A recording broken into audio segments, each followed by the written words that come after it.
45 ನಿಮಿಷ ತಾನೆ. ಇನ್ನು ಏನು ಮಾಡ್ತಾ ಇದೆಯಾ ಒಳಗಡೆ? ಬನ್ನಿ, ಎಲ್ಲ ಹಣವರ್ಣ ವ್ಯಾಪ್ತಿಯಲ್ಲಿ ಹಾಕಿ. ನೋಡು ಬಾ ಇಲ್ಲಿ ಕಿಟಕಿಯಿಂದ ಆಚೆಗೆ ಆ ಸುವರ್ಣ ಕಿರಣಗಳೊಂದಿಗೆ ಆ ಸೂರ್ಯ ಹೇಗೆ ಕೆನ್ನಾಲಿಗೆಯನ್ನು ಚಾಚಿ ಹೊರಗಡೆ ಬರುತ್ತಿದ್ದಾನೆ ಅಂತ. ಎಷ್ಟು ರಮಣೀಯವಾಗಿ ಕಾಣ್ತಾ ಇದ್ದಾನೆ ನೋಡು. ಆ ಭಾಸ್ಕರ ಕತ್ತಲೆಯಿಂದ ಹೊಡೆದೊಡಿಸಲು ಅದೆಷ್ಟು ಅವಸರತೆ ಬರುತ್ತಿದ್ದಾನಲ್ವೇ. ಇದೇ ಎಳೆ ಬಿಸಿಲಿನಲ್ಲಿ ಅರಳಿದ ಪುಷ್ಪದ ರಸ ಹೀರಲು ಆ ರಸಿಕ ಭ್ರಮರಕ್ಕೆ ಅಣು ಮಾಡಿಕೊಡಲು ಅವಸರದಿ ಹೇಗೆ ಬರುತ್ತಿದ್ದಾನೆ. ಈ ರಸಿಕನಿಗೆ ನೀನು ಅಣು ಮಾಡಿಕೊಡಲು ಹಿಂದೇಟು ಅಥವಾ ಮುಂದೇಟು? ಪ್ರತಿ ನಿಮ್ಮ ಹೆಜ್ಜೆಯಲ್ಲಿ ಹೆಜ್ಜೆ ನೀಡುತ್ತಾ ನಡೆಯಲಿದ್ದೀರಿ. ಬನ್ನಿ, ನಮ್ಮ ಯಜಮಾನರು ಬರೋ ವೇಳೆ ಆಯಿತು. ಬೇಗ ಇಲ್ಲಿಂದ ಓಡಿ ಹೋಗಿರದ. ಹಾ, ಕ್ಷಣಾರ್ಧದಲ್ಲಿ ನಾವು ಇಲ್ಲಿಂದ ಬೇಗನೆ ಓಡಿ ಹೋಗೋಣ. ಆದರೆ ಈ ನಿನ್ನ ನಗುವಿನ ನೋಟ, ಸುಂದರ ಮೈಮಾಟ ಮುಟ್ಟಿ ಮುಟ್ಟಿ ನಿನ್ನ ತುಟಿ ಕಚ್ಚಿ ನಿಲ್ಲಬೇಕೆನಿಸುತ್ತಿದೆ. ನಾನು ಅಷ್ಟೊಂದು ಸುಂದರಿಯೇ? ಹೌದು ಕಣೆ. ಸೌಂದರ್ಯದಲ್ಲಿ ಶಿಲಾಬಾಲಿಕೆ, ನೃತ್ಯದಲ್ಲಿ ರಂಬೆ ಮೇನಕೆ, ನೀ ಕೊಡುವ ಯುಕ್ತಿಯಲ್ಲಿ ಜ್ಞಾನ ದೇವತೆ, ನೀ ಕೊಡುವ ಒಂದೊಂದು ಮುತ್ತು ಪಂಚಾಮೃತದ ಅನ್ನದ ತುತ್ತು. ಆ ಮುತ್ತನ್ನು ನನಗೆ ಕೊಡಬಾರದೆ ನನ್ನ ಚಿನ್ನ? ಆಯ್ತು ರಾಜ, ಬಾ.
ಲಾವಣ್ಯ, ಇಲ್ಲಿಂದ ಬೇಗನೆ ನಾವು ಓಡಿ ಹೋಗೋಣ, ನಡಿ.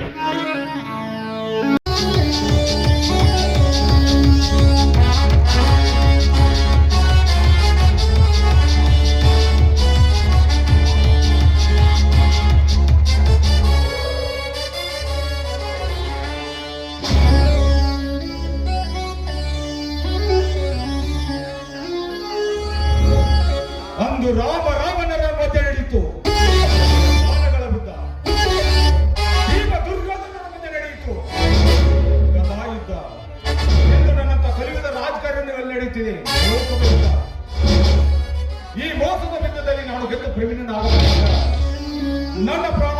ಒಂದು ಇಲ್ಲ ಆ ಧರ್ಮ ವೀರರ ಪ್ರಾಣ ಹೋಗಬೇಕು ಒಂದು ಇವೆರಡರಲ್ಲಿ ಒಂದು ತೀರ್ಮಾನ ಆಗಲೇಬೇಕು. ಯಾಕಂದ್ರ ಆ ಮೋಸಗಾರನ ಮನೋಹರ ಮಾತನ್ನು ಕೇಳಿ ನಾನು ಏನೆಲ್ಲವನ್ನು ಮಾಡಬೇಕೆಂದು ಅಂದುಕೊಂಡಿದ್ದೆ. ಆದರೆ ತನ್ನ ಹಿತಾಸಕ್ತಿಗಾಗಿ ತನ್ನ ಸೂರ್ಯನೇ ತಂಗಿಯನ್ನು ನಟಿಸಿ ಆ ಶಶಿಧರನಿಗೆ ಮದುವೆ ಮಾಡಿ ನನ್ನ ಕಾರ್ಯವನ್ನು ಅರ್ಥಕ್ಕೆ ನಿಲ್ಲಿಸಿದ ಆ ಪಾಪಿ. ನೀ ನನ್ನ ವೈರೇ ಸರಿ, ನಿನ್ನನ್ನು ಮುಗಿಸಿದ ನನ್ನ ಬಿಡಲಾರೆ. ಈಗಲಾದರೂ ನನ್ನ ಮಾತಿನ ಮೇಲೆ ನಂಬಿಕೆ ಬರ್ತದೆ ನೋಡ್ರಿ.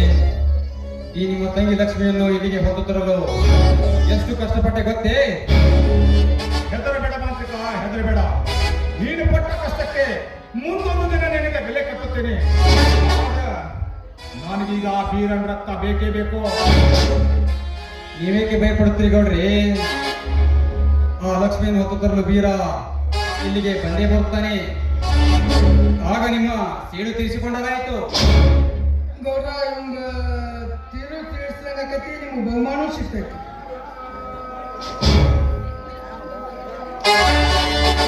ಓಹೋ, ನೋಡಿ ಗೌಡ್ರಿ, ಆ ನೀಚ ಬನವರ ನಮ್ಮ ಅರಮನೆ ಕಡೆ ಓಡೋಡಿ ಬರ್ತಿದ್ದಾನೆ. ಹೌದಾ ಮಾಂತ್ರಿಕ? ಈ ಬರೀ 4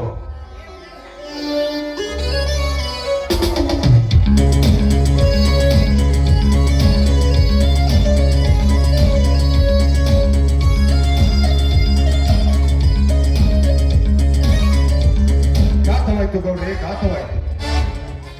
ಘಾತವಾಯ್ತು ಇಲ್ಲ ಅಘಾತವಾಯ್ತು. ಇಲ್ಲ ಗೌಡ್ರಿ, ನನ್ನೆಲ್ಲ ಕೆಲಸಗಳನ್ನು ಮುಗಿಸಿಕೊಂಡು ಬರಬೇಕಾದ್ರೆ ಆ ಶಶಿಧರನನ್ನು ಕೊಲ್ಲೋದಕ್ಕೆ ಪ್ರಯತ್ನಿಸಿದ. ಆ ಲಾವಣ್ಯ ನನ್ನ ಪ್ರಾಣವನ್ನು ರಕ್ಷಿಸಿಕೊಳ್ಳೋದಕ್ಕೆ ಆ ಲಾವಣ್ಯ ನಾನು ಕೊಂದು ಬಿಟ್ಟೆ. ಅದಕ್ಕೆ ನನ್ನನ್ನು ಕೊಲ್ಲೋದಕ್ಕೆ ಅಟ್ಟಿಸಿಕೊಂಡು ಬರುತ್ತಿದ್ದಾನೆ ಗೌಡ್ರಿ, ನಾನು ಕ್ಷಮಿಸಿಬಿಡಿ. ಮುಚ್ಚಿನ ಬಾಯಿನ ನಿನ್ನ ಕಾಮ ಕಾಂಚನಗೋಸ್ಕರ ಮಿಂಚಿ ಬರುವ ಆ ಶಶಿಧರ ಲಾಂಚಿಗೆ ಹೆದರಿ ಇಲ್ಲಿಗೆ ನನ್ನ ಕೆಲಸ ಮುಗಿಯಿತು ಎಂದು ಅವಳಿಗೆ ಎಲ್ಲ ಸಂಪತ್ತನ್ನು ಬೆಳೆದುಕೊಂಡು ಇಲ್ಲಿಗೆ ಹೇಗೆ ಆಗಿ ಓಡಿ ಬಂದ್ರಿ ಆ ಮಗನೇ? ನಾನೇನು ಸುಮ್ಮನೆ ಬಿಡುವುದಿಲ್ಲ.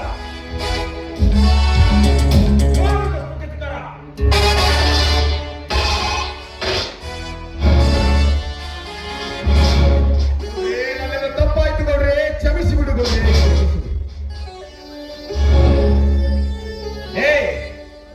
ನನ್ನ ಹಠ ತೀರಬೇಕಾದ್ರ ನಿನ್ನ ಘಟ ಉರುಳಲೇಬೇಕು, ನೀನು ಸಾಯಲೇಬೇಕು. ನನ್ನ ಮಾತನ್ನು ಕೇಳಿ ಒಂದು ಸ್ವಲ್ಪ.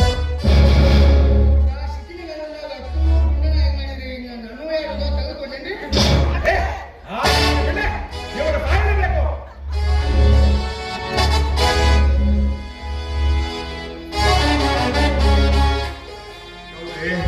ದಯವಿಟ್ಟು ನನ್ನನ್ನು ಬಿಟ್ಟು ಬಿಡಿ ಗೌಡ್ರೆ, ಬಿಟ್ಟು ಬಿಡಿ. ನನ್ನ ಮಾತನ್ನು ಸ್ವಲ್ಪ ಕೇಳಿ. ನಿನ್ನ ಮಾತು ಕೇಳಕ್ಕೆ ಸುಮ್ಮ ಸ್ವರ್ಗಕ್ಕೆ ಹೋಗಿ ಅಲ್ಲೇ ಇಟ್ಟೋದ ಹುಡುಕಿ ದೂರ ಒಂದು ಅಭಂಗ ಹಿಡ್ಕೊಂಡು ಕೂತು ಬಿಡಿ. ಹೇ ಮಾಂತ್ರಿಕ, ಇವರ ಮಾತನ್ನು ಹೇಗೆ ಕೇಳ್ತಾ ನಿಂತಿರುವೋ? ನಿನ್ನ ಎಲ್ಲ ಕಟ್ಟಿಕೊಂಡು ನೆಚ್ಚಿ ಹೋಗ್ತಾಕ್ಬಿಡಿ ಇವನನ್ನು. ಹೌದು ಗೌಡ್ರೆ, ಈತ ದಾರಿ ತಪ್ಪಿಸಿ ಹಾಲು ತುಪ್ಪವನ್ನು ಹೋಗಿ ನನಗೆ ದಾರಿ ತಪ್ಪಿಸಿದ ದರಿದ್ರವನು ಕೊಲ್ಲಲೇ ಬಿಟ್ಟಾರೆ. ಜೈ ವೀರಭದ್ರ.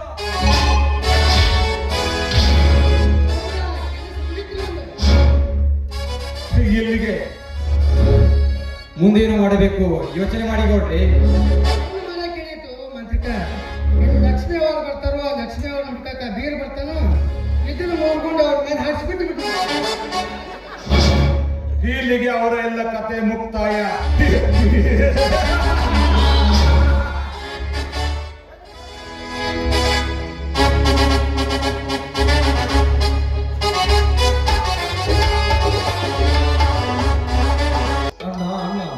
ಲಕ್ಷ್ಮಿ ಎಲ್ಲಿದ್ದಾಳಂತ ತಿಳಿತೆ ಅಣ್ಣ? ತಮ್ಮ ಸಂಶಯ ಬಂದ ಜಾಗದಲ್ಲಿ ಎಲ್ಲಿ ಹುಡುಕಿದರೂ ಲಕ್ಷ್ಮಿ ಕಾಣ್ತಾ ಇಲ್ಲ ಸೋದರ. ಬಹುಶಃ ವೀರನಗಳು ಏನಾದ್ರು ಮೋಸ ಮಾಡಿರ್ಬೇಕು. ಹಾಗಾದರೆ ಈಗಲೇ ಆ ಗೌಡನ ಮನೆಗೆ ಹೋಗಿ ಸಮಾಚಾರ ತಿಳಿಕೊಂಡು ಬರಲೇ? ಒಳ್ಳೆ ಸೋದರ, ಅದು ಅಷ್ಟು ಸುಲಭದ ಕೆಲಸವಲ್ಲ ತಮ್ಮ. ಮೊದಲೇನೇನಂದ್ರೆ ಅವನಿಗೆ ಆಗುವುದಿಲ್ಲ. ನಾನೇ ಸ್ವತಃ ಸೀತಾಪತಿಗೆ ಭೇಟಿಯಾಗಿ ಸೂಕ್ಷ್ಮವಾಗಿ ತಿಳಿದುಕೊಂಡು ಬರ್ತೇನೆ. ಇಲ್ಲಣ್ಣ, ನನಗೆ ಏಕೋ ಸಮಾಧಾನ ಆಗುತ್ತಿಲ್ಲ. ಈ ರೀತಿ ನೀನು ಸಮಾಧಾನ ಅಂತ ಹೇಳಿದರೆ ನಿನ್ನ ಧರ್ಮದೊಡೆ ಎಂದು ಹಿಂದಕ್ಕೆ ಪಡೆದಿಕೋ. ಈಗ ನಾನು ಆ ಬೆಂಕಿ ಕಿಡಿಯಾಗಿ ಹೋಗಿ ಅವರನ್ನು ನನ್ನ ಕೋಪಾಗ್ನಿಯಿಂದಲೇ ಕೊಂದು ಸುಟ್ಟು ಹಾಕಿ ಬರ್ತೇನೆ. ಅಪ್ಪನ ಕೊಟ್ಟು ಬಿಡೋಣ. ಆ ಕಾಲ ಈಗ ಸಮೀಪ ಬಂದಿದೆ ಸೋದರ. ತಾಯಿ ಕಟ್ಟಿಸಿದ ನಿನ್ನವಳನ್ನು ಎಷ್ಟು ದಿನ ಅಂತ ಸುಮ್ಮನಿರಲಿ. ಶ್ರೀಕೃಷ್ಣನ ವಾಣಿಯಂತೆ ಧರ್ಮೋ ರಕ್ಷಿಸಿ ರಕ್ಷಿತಃ ಎಂಬ ಕೃಷ್ಣನ ವಾಣಿಯಂತೆ ನಾನಾನಿತ್ಯ ಧರ್ಮದವರು ನಡೆಯುತ್ತಾ ಬಂದಿದ್ದಾರೆ. ತಮ್ಮ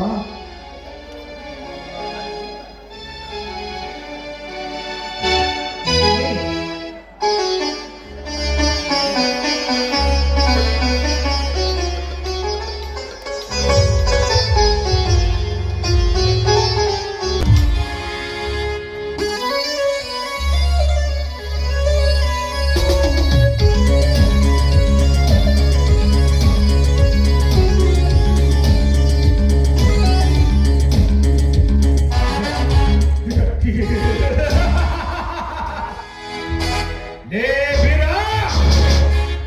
ಈಗಲಾದರೂ ಅರ್ಥ ಮಾಡಿಕೊಂಡ್ಯಾ ಈ ವೀರ ನೋಡ ಎಂತವನು ಎಂಬುದನ್ನು? ಕಣ್ಣಿಟ್ಟಿದ್ದಾನೆ ಅವನೆಲ್ಲ ಕರಿತು ರೂಪದ ಗಂಟೆವನು. ಲೇ ವೀರ, ಈ ಅರ್ಜುನನ ಭಾವಕ್ಕೆ ಜಯಚಂದ್ರನ ಗುಂಡ ಹಾಕಂತೆ, ಶ್ರೀಕೃಷ್ಣ ಸುದರ್ಶನಕ್ಕೆ ಗುಂಡ ಕತ್ತರಿಸಿ ಹೋದಂತೆ ಇಂದು ನನ್ನ ಗುಂಡಿಗೆಗೆ ನಿನ್ನ ಗುಂಡಿಗೆ ಹರಿದು ಅರ್ಧಾಕ್ಷಗಳಲ್ಲಿ ಯೋಚನೆ ಮಾಡು. ಅವಕಾಶ ಕೊಡ್ತೀನಿ. ಆ ಲಕ್ಷ್ಮಿಯನ್ನು ನನ್ನ ತಂದೆ ಒಪ್ಪಿಸು. ನನ್ನ ಮನೆಗೆ ತಂದು ಒಪ್ಪಿಸು. ಇಲ್ಲ ಅಂದ್ರ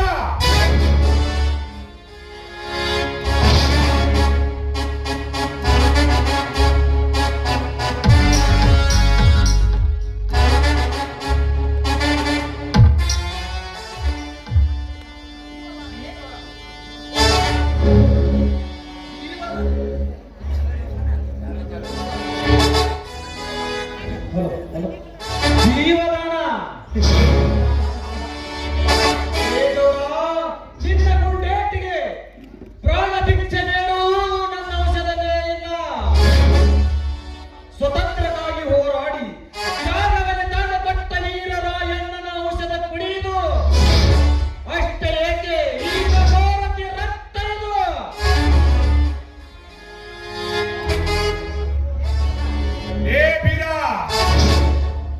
ನಿನ್ನ ಪೌರುಷನ ಮಾತನ್ನು ಹೇಳಿದ ಆ ಮಾತಿನ ಮಲ್ಲರು ನನ್ನ ಅಡಿಯಲ್ಲಿ ಸಿಕ್ಕು ಸತ್ತು ಹೋದರೆ ಆ ನಿನ್ನ ಮಾತಿನ ಮಲ್ಲರು ಹುಚ್ಚ ಬಾಯಣ ನನ್ನಂತ ವೀರ ಪುರುಷನಿಗೆ ಮೋತಿನ ಮಲ್ಲನೊಂದಿಗೆ ಪುರುಷ ಹೇಳಿ ನೀನೊಬ್ಬ ಈ ರೀತಿ ಬಾಗಲುವ ಭಾರತೀಯಲ್ಲ. ಭಾರತಿ ಬ್ರಿಟಿಷ್ ನೀತ ಭಾರತದ ಮಣ್ಣಿನ ಗುಣ ನಿನ್ನೆ ಅಂತ ನಾಯಿಗೇನೆ ಗೊತ್ತು. ಅಂದು ಮೊದಲ ತಾಲೂಕಿನ ಹಲಗಲಿ ಬೇಡರೆಂಬ ಜನಾಂಗದವರು ಹನುಮ ರಾಮ ಭೀಮ ಜಡದ ಇವರು ಎಂಬ ವೀರರು ಗುಡ್ಡಕ್ಕಲ್ಲೆಣ್ಣೆ ಎಸೆದು ಬ್ರಿಟಿಷರ ಎದೆಯನ್ನು ನಡಗಿಸಿ ಒತ್ತು ಓಡಿಸಿದ ನಿನಗೆ ಗೊತ್ತಿಲ್ಲವೆಂದರೆ ಮೂರ್ಖ. ಎಂದು ಈ ಮಣ್ಣಿಗಾಗಿ ನಿನ್ನನ್ನು ಇಲ್ಲೇ ಒತ್ತು ಸಾಗಿಸುತ್ತೇನೆ. ನೆನಪಲ್ಲದೆ ಸಾವು ಲೇ ಕಟ್ಟಿಸಿಕೊಂಡು ಅರ್ಧಾಕ್ಷರದಲ್ಲಿ ನನ್ನ ಕೈಯನ್ನು ಸಾಯುತ್ತಿರುವಾಗ ನನ್ನನ್ನು ಒತ್ತು ಸಾಹಿತ್ಯ ಲೇ ಮಾತ್ರಿಗ ಸರ್ವ ಕತ್ತಿನ ಇವನ ವ್ಯಕ್ತ ಕೀಳಬಿಡ್ತೇನೆ. ಈ ಅಂಡರಬೇಕದನಿ ನನಗೆ ಅಪ್ಪಣೆ ಮಾಡಿಬಿಡಿ. ಇದೇ ಯಮದ ಕತ್ತಿಯಿಂದ ಅವನ ನೆತ್ತಿಯನ್ನು ಸುರಿಬಿಡ್ತೇನೆ. ಇವನ ಚೂಪಿಟ್ಟಾಗ ಬಗಲವ ನಾಯಿ. ನಿನ್ನಂತವನಿಗೆ ಏನು ಗೊತ್ತೋ ಈ ಕುರಿಹಾರನ ತಾಕತ್ತು. ಸಿಕ್ಕಂತೆ ಕುರಿಹಾಲನ್ನು ಪಡೆದು ಗಿಡಕ್ಕೆ 100 ಗಡಿಯನ್ನು ಒಗೆದು ಒಳಗೆ ಬೇರೆ ಶಕ್ತಿಯನ್ನು ನಿರ್ಮಿಸಿದ ಈ ಪುಂಡನಿವನು ನೀನು ಗಂಡಸೇ ಆಗಿದ್ರೆ ನನ್ನ ಮೇಲೆ ಹತ್ತು ನಿಮ್ಮ ಕತ್ತಿನ.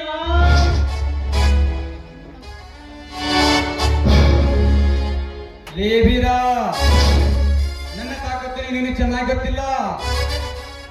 ನಾನು ಮಹಾ ಕ್ರೂರಿ. ರೈತರ ಬೆವರಿನಲ್ಲಿ ಹುಟ್ಟಿದ ಸೂರ. ಈಗ ಸೂರನಲ್ಲ ಮೋಸಗಾರ. ಮೋಸಗಾರ ಸೋದರ ಮಾವ ಲಕ್ಷ್ಮಪ್ಪನಿಂದಲೇ ಸೆರೆಸಿತ್ತು. ನೇಲುಗಂಬ ಏರಿದ ನನ್ನ ಸಂಗೊಳ್ಳಿ ರಾಯಣ್ಣ. ನಿನ್ನಂತ ಮೋಸಗಾರ ಸೋಮಲಿಂಗನೆಂದರೆ ಸೆರೆಸಿಕ್ಕು. ಗುಂಡಿ ನೇಟಿಗೆ ಸತ್ತವಾದ ನನ್ನ ಸಿಂಧೂರ ಲಕ್ಷ್ಮಣ. ನಿನ್ನಂತ ಮೋಸಗಾರದಿಂದಲೇ ಸೆರೆಸಿಕ್ಕು. ಮಲ್ಲಪ್ಪ ಶೆಟ್ಟಿಯಿಂದಲೇ ಸೆರೆಸಿಕ್ಕು. ಜೇನಿನ ಸತ್ತ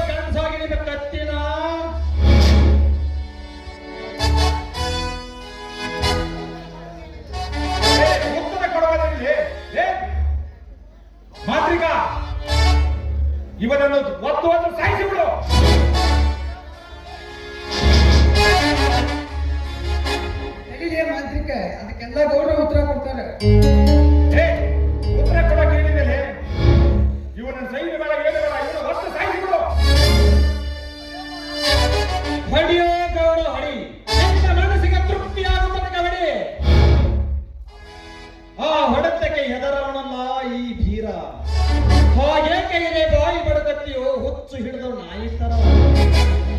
ಈಗ ನನ್ನ ಒಂದ್ಸಲ ಬಿಟ್ಟು ನೋಡು, ನಾನು ಹಣ ತೋರಿಸುತ್ತೇನೆ ಈ ಕುರಿಘೋರ ಕರೆಲಕ್ಕಿಯ ಜನಕ್ಕೆ. ನನಗೆ ಹೊಟ್ಟಿದ್ಯಾ ಬಡವ? ಏ ನಿನಗೆ ನಿನ್ನ ಸೈನ್ಯ ಬೇಡ, ಆ ಭೂಮಿ ಬೇಡ, ನಿನ್ನ ಪ್ರಾಣ ಬೇಕು.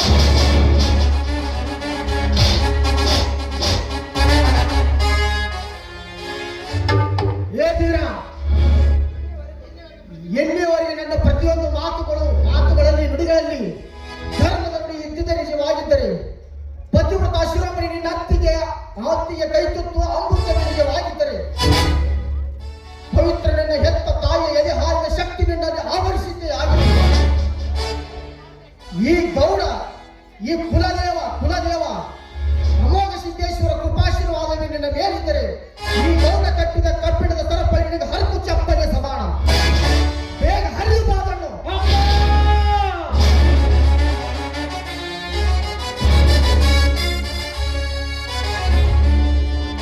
ಅಣ್ಣ ಅಣ್ಣ ಬೇಗ ಹೇಳಣ್ಣ. ಗೋಪಾಗಿನಿಂದ ಕಥಕಥನ ಕುಳಿತಿರೋ ಈ ಗೋಪಾಗಿನಿಂದಲೇ ಈ ಗೌಡನು ಹಿಚಿಕಿ ಸಾರಿಸದ ಇಲ್ಲ. ಅನೇಕ ಬಡವರ ರಕ್ತವನ್ನು ಕುಡಿದು ಕೆಂಪುಗಟ್ಟಿನ ಇವನ ಹೊಟ್ಟೆ ಹರಿದು ರಕ್ತ ಕುಡಿಯಲೇ ಇಲ್ಲ. ಆ ನನ್ನ ಹತ್ತಿಯನ್ನು ಕೊಂದು ಇವರ ಎರಡು ಕೈಯನ್ನು ಕತ್ತರಿಸಿ ಹಾಕಲೇ.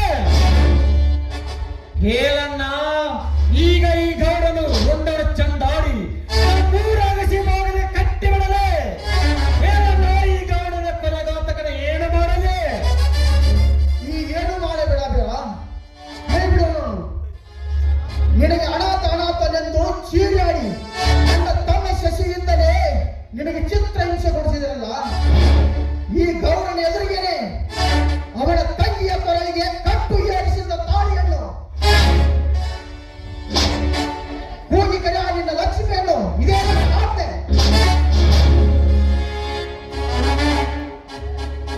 ಲಕ್ಷ್ಮಿ ಲಕ್ಷ್ಮಿ ಏ ಲಕ್ಷ್ಮಿ, ನಿನ್ನ ಕುರಿಗಾರ ಬೀರ ಬಂದಿದ್ದಾನೆ, ಹೊರಗೆ ಬಾರೆ. ಒಳಗೆ ನೀರಿನಿಂದ ಹಾಕಿದವಳು ಹೇಗೆ ಬರ್ತಾಳು? ಅಂದು ವೀರ ಸಿಂಧೂರ ಲಕ್ಷ್ಮಣ ಶಕ್ತಿಯ ಜೈಲಿನಲ್ಲಿ ನರಿಸಾಟಿಡಿಸಿಕೊಳ್ಳಲು ಹೋದಾಗ ಜೈ ಭದ್ರಂಗ ಬದಿಗೆ ಅಂದು ಹೇಗೆ ಆ ಜೈಲ ಕೀಲಿಯನ್ನು ಕಡಿದನು, ಅದೇ ರೀತಿ ಈ ಮನೆಯ ಬಾಗಿಲನ್ನು ಕಡಿದು ಅವಳನ್ನು ಹೊರತಂದು ಕಟ್ಟು ಅವಳ ಕೊರಳಿಗೆ ಈ ಅನಾಥ ಕಟ್ಟಿದಾರಿಸಿದ ತಾಳಿಯನ್ನು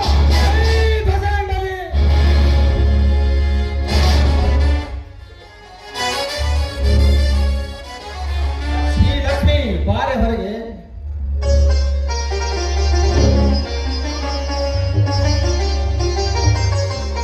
ಏ ಮಾತ್ರಿಕ, ಇವರೆಲ್ಲ ನೋಡೋದು ಹೇಗೆ ನೋಡೋದಂತಿತ್ತು?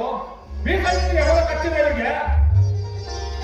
ಕ್ಷಮಿಸಿಕೊಡ್ರಿ, ಈ ಧರ್ಮರಾಜ ನುಡಿಗಳು ಒಂದೊಂದು ಬೆಂಕಿ ಕಿಡಿಯಾಗಿ ಹೊರಮುತ್ತಿರುವಾಗ ಏಕೋ ನನ್ನ ಕೈಗಳ ಮೇಲೆ ಕೇಳುತ್ತಿಲ್ಲ. ತಮ್ಮ ತಪ್ಪು ಮಾಡಿ ಕೈಗೆ ಅಕೋಹತೆಯನ್ನು ಬಿಟ್ಟಿದ್ದನು, ನಿನ್ನೂ ಕೈ ಮೇಲೆ ಕೇಳ್ತವು. ಮುಚ್ಚ ಬಾಯಿನ. ಇಲ್ಲಿಯವರೆಗೆ ಮೋಸದ ರಾಜಕಾರಣ ಮಾಡಿ ಬಡವರ ರಕ್ತವನ್ನು ಹೀರಿ ಅನೇಕ ರೈತರ ಆಸ್ತಿಯನ್ನು ಲೂಟಿ ಮಾಡಿ ಆ ಮೋಸಗಾರ ಮನೋಹರನಿಂದ ಅವನ ಸೂಳೆಯನ್ನು ತನ್ನ ತಂಗಿ ಎಂದು ನನ್ನ ತಮ್ಮ ಶಶಿಧರನಿಗೆ ಮದುವೆ ಮಾಡಿ ಮಹಾಪಾಪಿ ನೀನು. ರಾಮ ಸೀತೆಯರಂತ ಸಂಸಾರ ಹೊಂದಿತ್ತಿರುವ ಇವರಿಬ್ಬರಿಗೂ ತಾಯಿ ಕಟ್ಟಿಸದೆ ಅವರ ಬಾಳಿಗೆ ಬೆಂಕಿ ಇಡಿಸಿದ ಮಹಾ ಕಟುಕ ನೀನು. ಇದನ್ನೆಲ್ಲ ಗುರಿಯಾಗಿಟ್ಟುಕೊಂಡು ನನ್ನ ಪತಿವ್ರತ ಶಿರೋಮಣಿ ನನ್ನ ಹೆಂಡತಿಯನ್ನು ಕೊಂದು ಆ ಕೊಲೆ ಕೇಸನ್ನು ನನ್ನ ಮೇಲೆ ಹೊರಿಸಿ ನನ್ನ ತಮ್ಮ ಶಶಿಯಿಂದಲೇ ನನ್ನನ್ನು ಜೈಲಿಯನ್ನು ಉಕ್ಕಿದ ಮಹಾ ಕೊಲೆಗಾರನೇ ನೀತ. ಹೇ, ಇವುಗಳೆಲ್ಲ ಹೇಳಕ್ಕೆ ಸಾಕ್ಷಿ ಏನು ಹೇಳಬೇಡ? ಏನಿದೆ ಸಾಕ್ಷಿ? ನನ್ನದಿದೆ ಗೌಡ, ಎಲ್ಲದಕ್ಕೂ ಸಾಕ್ಷಿ. ಧರ್ಮರಾಜನ ನುಡಿಯಿಂದ ನೀನು ಸತ್ಯವನ್ನೇ ನುಡಿಬೇಕಾಗಿತ್ತು. ಆದ್ರೂ ನೀನಿನ್ನೂ ಎಚ್ಚೆತ್ಕೊಂಡು ಜ್ಞಾನದ ಕಡೆಗೆ ಬಂದಿಲ್ಲ. ಅಜ್ಞಾನದ ತುಂಬಿದೆ ನಿನ್ನಲ್ಲಿ. ಕೇಳು ಆ ಮಾಂತ್ರಿಕನ ಬಾಯಿಂದ ಹೊರಬಂದ ಸತ್ಯವನ್ನು. ಹೇ ಮಾಂತ್ರಿಕ, ನಿನ್ನಂತ ದನ ಪಿಶಾಚಿ ಬೆನ್ನತ್ತಿ ನಾನು ಕೆಟ್ಟು ಹೋದೆ. ಥೂ ಪಾಪಿ. ಕೆಟ್ಟ ಪಾಪಿಗಳಿಗೆ ಪಾಪ ಕಟ್ಸಕ ನಮ್ಮ ರಾಮ ಸಾಹೇಬ್ ಎಲ್ಲ ಕಥಾವಚನ ನಾನು ಹೇಳ್ತೇನೆ. ಏ ನೀವೆಲ್ಲ ಸೇರಿ ನನಗೆ ಮೋಸ ಮಾಡ್ತಿದ್ದೀರಾ? ಇಷ್ಟಾದರೂ ಇನ್ನೂ ಈ ಭೂಮಿ ಮೇಲೆ ಜೀವಂತ ಇರಬೇಕೆಂದಿರುಕೊಂಡು ಹೇಳುವ ಸಾಹುಕಾರ ಮಹಾಭಾರತ ಕುರುಕ್ಷೇತ್ರ ಯುದ್ಧ ಸಂಗ್ರಾಮದಲ್ಲಿ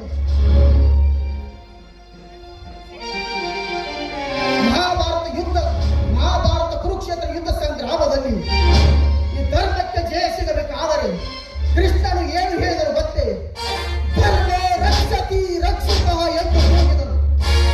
ಆ ನುಡಿಗೆ ಭೀಷ್ಮ ದ್ರೋಣರ ಎದೆಯು ಗಡಗಡಗಡ ನಡಗಿತು. ಆಗ ಶ್ರೀಕೃಷ್ಣರು ತಮ್ಮ ಧರ್ಮದ ನುಡಿಗೆ ಮಹಾಶೂರನಾದ ಭೀಷ್ಮಾಚಾರ್ಯರು ಅರ್ಜುನನ ಬಾಣಕ್ಕೆ ತುತ್ತಾಗಿ ಸತ್ತರು. ಗುರು ದ್ರೋಣಾಚಾರ್ಯರ ದೃಪದ ಮಗನ ಖಡ್ಗಕ್ಕೆ ಬಲಿಯಾದರು. ಈ ಬೆಂಕಿಯ ಕಿಡಿಯೇ ಆ ಧರ್ಮದ ನುಡಿಯೇ ಬೆಂಕಿಯ ಕಿಡಿ. ಈಗಲಾದ ಧರ್ಮವನ್ನು ಅರ್ಥ ಮಾಡಿಕೊಂಡು ತಲೆಬಾಗುವೆ? ಈ ಧರ್ಮಕ್ಕೆ ಜಯ ಘೋಷ ಕೂಗುವೆಯೋ? ಇಲ್ಲ, ನನ್ನ ಈ ಬೆಂಕಿಯ ಕಿಡಿಯಿಂದ ಈ ನನ್ನ ತಮ್ಮಂದಿರ ಕೈಯಿಂದ ಸಾಯುವೆಯೋ? ಧರ್ಮರಾಜ, ನಿನ್ನೆಲ್ಲ ಆವರಿಸಿದ ಧರ್ಮ ಎಂತದ್ದು ಅಂತ ನಾನು ಅರ್ಥ ಮಾಡಿಕೊಂಡೆ. ನೀನು ಮಾಡಿದ ಒಂದೊಂದು ಧರ್ಮದ ನುಡಿಗಳನ್ನ ಬೆಂಕಿ ಗಿಡಿಗಳಾಗಿ ನನ್ನ ಅಜ್ಞಾನವನ್ನು ಸುಟ್ಟು ಹಾಕಿದವು. ನಾನು ಪಾಪಿಯಾಗಿ ಅದು ನಿನ್ನ ಲಕ್ಷ್ಮಿಯನ್ನು ನಿನ್ನ ಹೆಂಡತಿಯನ್ನು ಕೊಂದು ನಾನೇ. ಹಾಗೆ ಆ ಬೀರನನ್ನು ಆ ಶಶಿಯಿಂದ ಹೊರಗೆ ಹಾಕಿ ಬಣಿಯಿಂದ ಹೊರಗೆ ಹಾಕಿದ್ದು ನಾನೇ. ಎಲ್ಲವೂ ನನ್ನ ತಪ್ಪಾಗಿ ಗೌಡ್ರೆ, ಎದ್ದೇಳಿ ಗೌಡ್ರೆ, ಎದ್ದೇಳಿ. ನೀವು ಮಾಡಿದ ಪಾಪಕ್ಕೆ ಪ್ರಾಯಶ್ಚಿತ್ತ ಕೊಡಲು ನನಗೆ ಸರ್ಕಾರ ಸಿಐಡಿಗೆ ಕಳಿಸಿದೆ. ನೀವು ಮಾಡಿದ ಕೊಲೆ, ಸುಲಿಗೆ, ಅತ್ಯಾಚಾರ, ಸ್ತ್ರೀ ಅಪಹರಣ ಇವೆಲ್ಲ ಕಂಡುಹಿಡಿದು ಕೇಸ್ನಲ್ಲಿ ಮಾಡಿದ್ದೇನೆ. ನಿಮ್ಮನ್ನು ಹಾಗೂ ನಿಮ್ಮ ಮಾಂತ್ರಿಕನನ್ನು ಅರೆಸ್ಟ್ ಮಾಡಲು ಬಂದಿದ್ದೇನೆ. ಬೇಸಿ ಅರೆಸ್ಟ್ ಮಾಡಿ ಕೋರ್ಟ್ಗೆ ಕರೆದುಕೊಂಡು ನೋಡಿ. ಬೀರ ಲಕ್ಷ್ಮಿ ಬನ್ನಿಲಿ. ನಿಮ್ಮ ಅಜ್ಞಾನದ ನುಡಿಗಳನ್ನು ಕೇಳಿ ನಾನು ನಿಮ್ಮ ಧರ್ಮದ ನುಡಿಗಳು ಎಂಥವೆಂಬುದು ನಾನು ಅರ್ಥ ಮಾಡಿಕೊಂಡೆ. ಬನ್ನಿ, ನನ್ನ ಸರ್ವ ಆಸ್ತಿಯನ್ನು ನಿಮಗೆ ಕೊಡುತ್ತೇನೆ. ಅನಾಥಗಂತೂ ನಿನ್ನನ್ನು ಹೀಯಾಳಿಸಿದೆ. ಆದರೆ ಅನಾಥ ಕಟ್ಟಿದ ತಾಳಿ ಈ ಜಗತ್ತೆಲ್ಲ ಮಾದರಿಯಾಗಿ ನೀವು ಚೆನ್ನಾಗಿ ಮಾಡಿ ನಾನು ಬರುತ್ತೇನೆ. ಬೀರ, ಕಟ್ಟು ಈ ಅವಳ ತಂಗಿಗೆ ಅನಾಥ ಕಟ್ಟಿದ ಅರಿಶಿನದ ತಾಳಿಯನ್ನು. ಇದೇ ನನ್ನ ಆಜ್ಞೆ.